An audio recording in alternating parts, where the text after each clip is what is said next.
Tudo bem? Bom dia!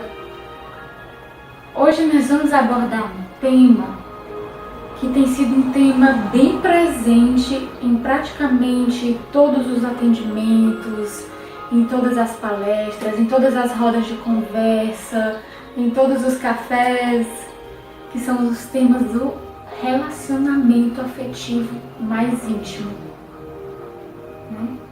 É um tema que de alguma forma mexe com todo mundo, porque o relacionamento afetivo, sexual, ele é de fato um canal de autoexpressão, de autoconhecimento muito profundo.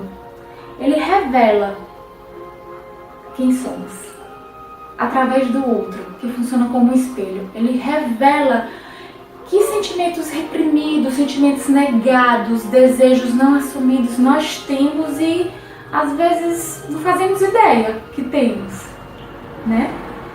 Então, começar dando exemplo, gente, de alguém que procura psicoterapia relatando a dificuldade que tem de atrair ou sustentar um relacionamento, né? E é muito comum quando a gente vai investigando, aprofundando esse passado familiar, né? Lá na infância, essa criança ter assistido um relacionamento parental muito difícil, muito desafiante. Por exemplo, se ela passou a infância dela assistindo o pai bêbado, chegar em casa, bater na mãe e uma série de discussões motivadas por essa questão, e ela ter assistido a mãe aos pouquinhos e se fragilizando e se calando, emudecendo em nome de uma ordem ou da proteção dos filhos, né? Essa criança foi crescendo assistindo esse modelo, esse referencial de amor. Ela não tem como processar, analisar se amor é isso mesmo ou se não é. Ela simplesmente assiste, absorve e inscreve inconscientemente aquela relação dos pais como uma referência de amor. Então o que acontece quando essa criança cresce? Ela vai atrair parceiros sexuais, afetivos sexuais, que correspondam àquilo que ela introjetou como referencial de amor. Então, há duas formas básicas como isso acontece. Ou a pessoa atrai relacionamentos, por exemplo, nesse caso que eu dei, do pai agressor. Ou ela atrai parceiros que reproduzam também essa forma de violência em relação à mulher. Parceiros que, se não agridem fisicamente, agridem verbalmente, agridem de diversas formas, porque a violência ela se manifesta de muitas formas, desde as mais rudes até as mais sutis, mas são violência da mesma forma, né?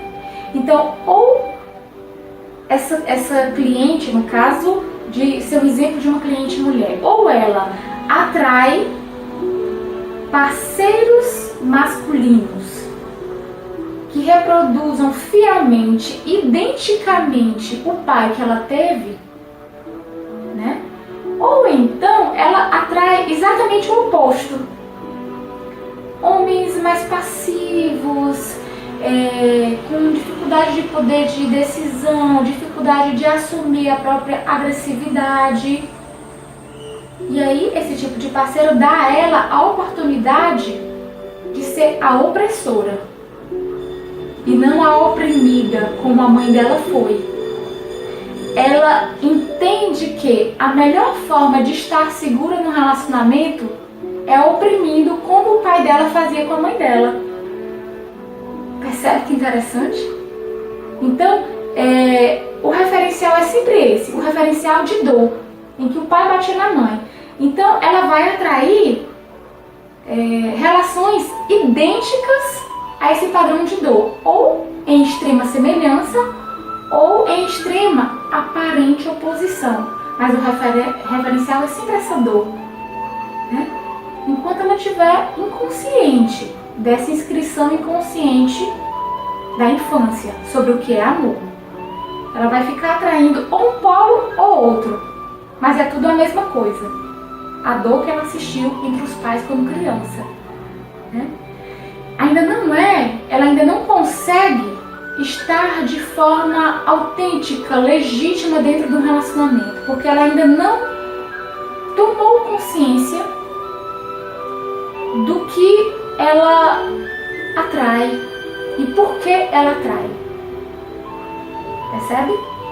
Então, uma vez estando dentro desse relacionamento que ela atraiu, ela vai entrando em contato com uma série de sentimentos como ciúme, posse, angústia, comportamentos de manipulação. Alguns ela percebe que tem, outros ela não faz ideia que tem, né?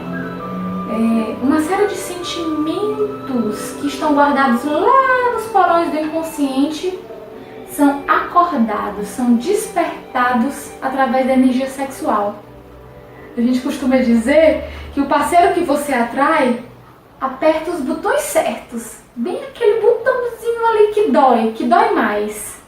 E é por isso que muita gente foge de relacionamento sério, foge de compromisso. E os argumentos são os mais diversos, né?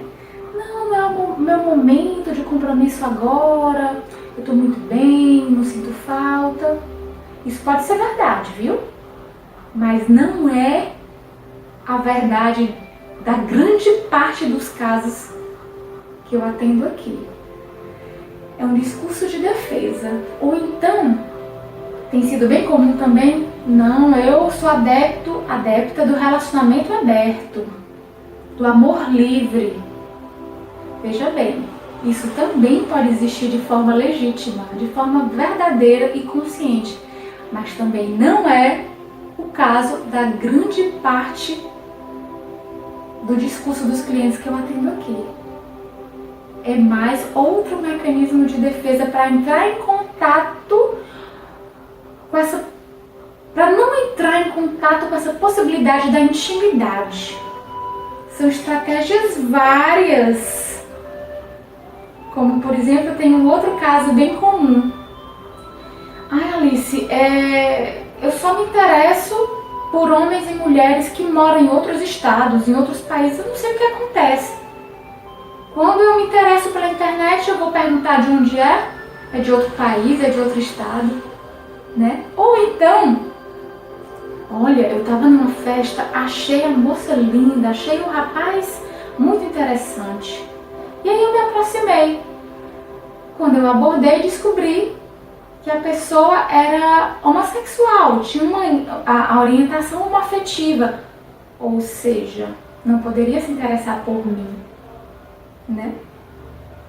Ou então, a pessoa está numa outra festa, está num outro evento social e bate o olho, sente aquela paixão, aquela excitação profunda, marca alguns encontros, vai saindo, quando chega em um determinado ponto, descobre que aquela outra pessoa já é comprometida com outra pessoa, já é casada ou por N motivos está indisponível para um relacionamento. Percebe?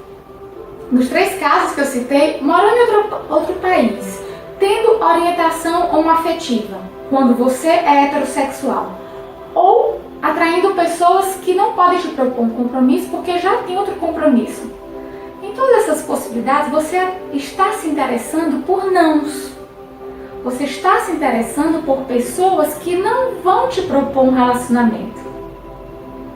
Por mais que você acredite que quer um relacionamento. Por mais que você acredite que quer um relacionamento. No mais profundo você não quer. Tanto que você está atraindo nãos. E aí em terapia, a gente vai investigar por que você não quer. Por que lá dentro de você, mesmo acreditando que você quer um compromisso, por que lá dentro você não quer? E quando a gente vai descendo no discurso, encontra uma criança, de novo, que assistiu uma relação extremamente difícil entre os pais e que tem medo de vivenciar aquilo que a mãe ou que o pai vivenciaram dentro do casamento.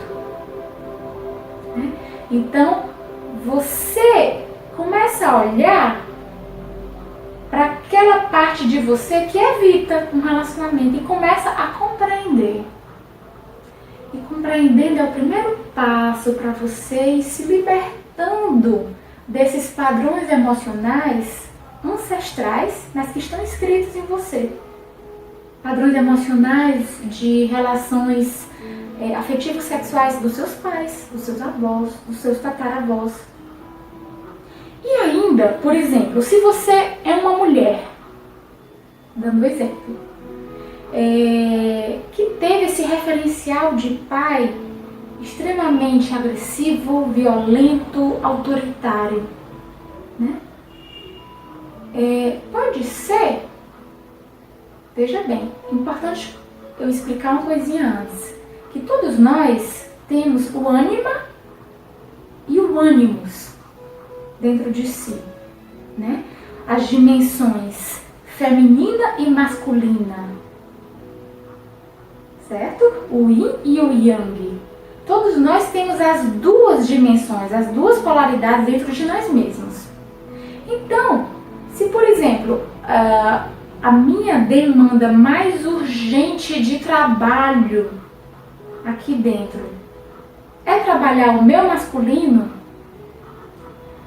eu naturalmente, é até uma sabedoria do inconsciente fazer com que eu atraia um masculino fora que me possibilite olhar para o modo como eu me relaciono com o meu masculino, que tem a ver com o modo como eu me relaciono com o meu pai.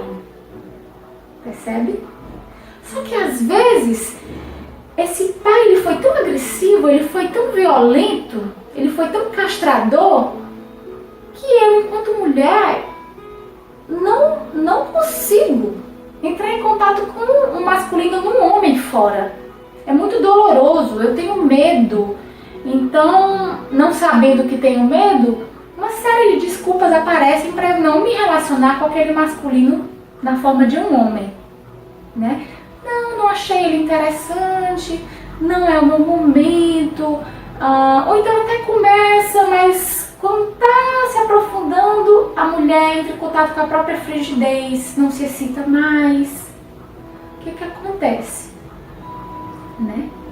Às vezes, ela chega num outro momento da vida, no outro local, e se depara com uma parte dela que está interessada por uma mulher interessada por outra mulher. Mas ela aprendeu desde criança que isso era errado, que isso não podia, que isso era pecado, que mulher com mulher não criava, não era possível. E aí ela começa a se culpar, a se reprimir. Veja bem, a outra mulher, ela também tem a dimensão masculina dela.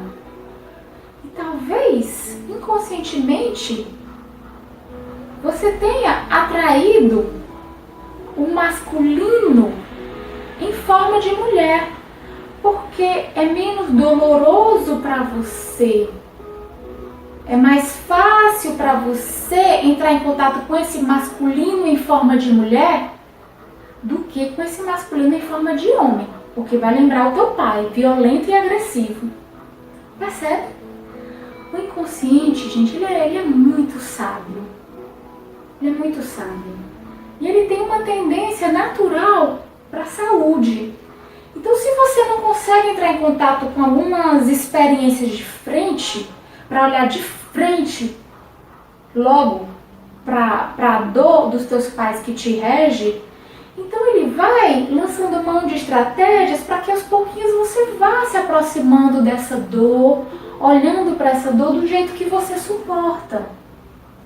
Então, às vezes, uma relação homoafetiva é o melhor e mais possível canal naquele momento da sua vida para que você se aproxime daquele núcleo de dor e insegurança.